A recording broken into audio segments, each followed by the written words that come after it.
কাল আমাদের এখানে কালী ঠাকুরের ভাসান ছিল, তো একটার পর একটা ঠাকুর যেই যাচ্ছে আর আমরা ব্যালকানিতে বসে অনেকগুলো ঠাকুর দেখেছি।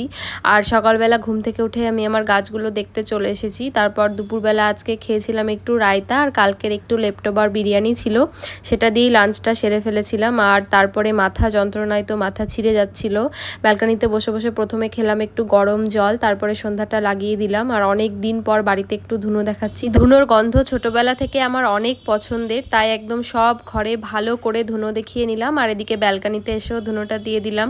অনেকক্ষণ স্টে করে ধুনোর গন্ধ ঘরে, আর এত ভালো লাগে। তারপর আমি একটু সন্ধ্যা আরতিও করে নিলাম।